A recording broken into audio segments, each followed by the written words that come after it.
Welcome to the Centrica Business Solutions training videos for the Panoramic Power System. The installation process is broken down into 4 stages: mapping the sensor locations, installing the sensors, registering the sensors in our software, and validating the sensor functionality. This video will show how to conduct step 2, physically installing the PAN-10 sensors. Before we begin, it is important that the correct safety precautions are known and put into action prior to installation. The wires in which the sensors will be installed on must be insulated and match the sensor specifications in terms of diameter and maximum current rating. Qualified electricians that are certified to install at the circuit breaker level are required to be present during installation. Review the rest of the safety precautions shown on the screen before the installation.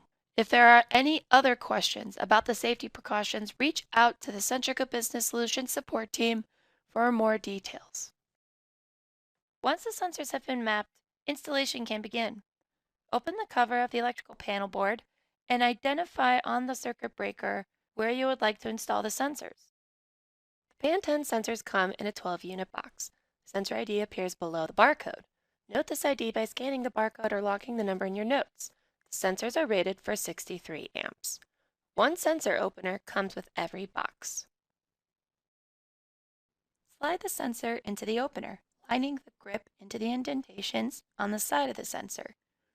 Squeeze the opener to release the sensor cover and take the sensor out of the opener.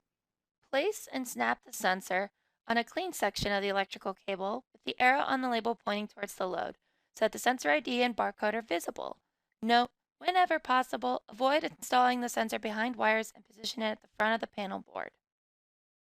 The sensor will turn on and start delivering measured energy data when at least 0.6 amps of current is running on the wire.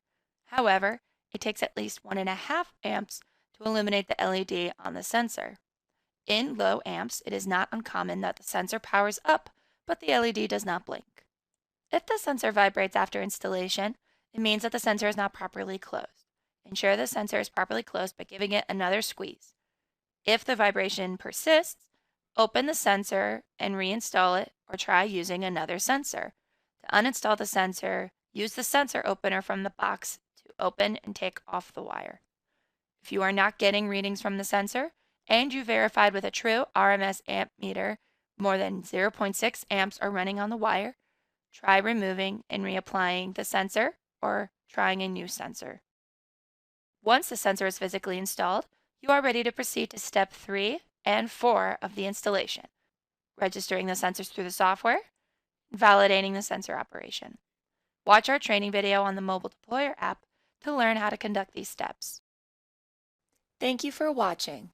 If you have any questions, please submit a support ticket on the platform at www.powerradar.energy.